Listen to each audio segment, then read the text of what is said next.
বৈষম্য বিরোধী ছাত্র আন্দোলন, যেটা ছাত্রদের যৌক্তিক দাবি নিয়ে আন্দোলন ছিল, সেই আন্দোলনকে দমানোর উদ্দেশ্যে ফ্যাসিস্ট শেখ হাসিনা সরকার বিভিন্নভাবে দমন নিপীড়ন করতেছিলেন।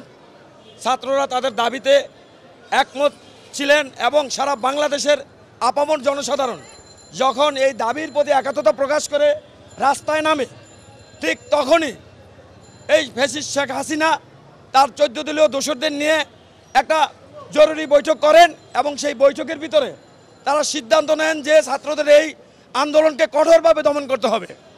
তারই ধারাবাহিকতায় এই স্বৈরাচারী হাসিনা 3 দিনের সাধারণ ছুটি ঘোষণা করে মামলা পুরো নেট বন্ধ করে দিয়ে তার পেটুয়া বাহিনী, ছাত্রলীগ, যুবলীগ এবং গুন্ডা লীগ দিয়ে এই নির্বিচারে, হেলমেট বাহিনী দিয়ে নির্বিচারে মানুষ ছাত্র জনতা হত্যার উন্মত্ততায় লিপ্ত হয়। তারই ধারাবাহিকতায় 5/8/2024 তারিখ আমাদের এই শহীদ সুজন মাহমুদ মিরপুর থানার সামনের রাস্তায় ছাত্রদের সাথে অবস্থান করাকালীন সে পুলিশের গুলিতে তার মাথায় গুলিবিদ্ধ হয় এবং সে মৃত্যুবরণ করে। আমরা সেই মৃত্যুর বিষয় নিয়ে আজকে সিএমএম আদালত, মিরপুর আমলি আদালতে একটি মামলা দায়ের করি। সেই মামলায় বিজ্ঞ আদালত সন্তুষ্ট হয়ে মিরপুর থানাকে এফআইআর গ্রহণ করার নির্দেশ প্রদান করেছেন। এই মামলাটাতে, এই হত্যা মামলা যেটা এফআইআর হিসেবে নির্দেশ দেওয়া হয়েছে বিজ্ঞ আদালত থেকে, এই মামলায় টোটাল সাবেক প্রধানমন্ত্রী শেখ হাসিনা থেকে শুরু করে টোটাল 14 জনকে এই এফআইআরে শ্রেণীভুক্ত করার জন্য মিরপুর মডেল থানার ভারপ্রাপ্ত কর্মকর্তাকে নির্দেশ প্রদান করেছেন বিজ্ঞ আদালত।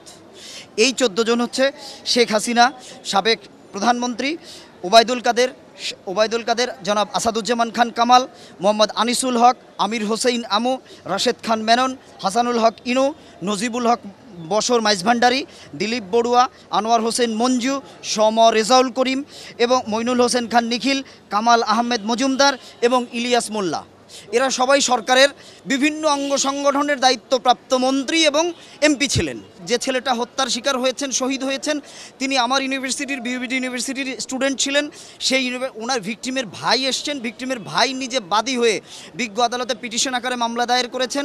সেই মামলা বিজ্ঞ আদালত 200 ধারায় জবানবন্দি গ্রহণ করে, বাদীর জবানবন্দি গ্রহণ শেষে আদালতের কাছে মামলার মধ্যে যথেষ্ট পরিমাণ ইনগ্রিডিয়েন্টস আছে বিধায় থানাকে, মিরপুর মডেল থানাকে মামলাটাকে এফআইআর হিসেবে রুজু করার জন্য নির্দেশ দিয়েছেন।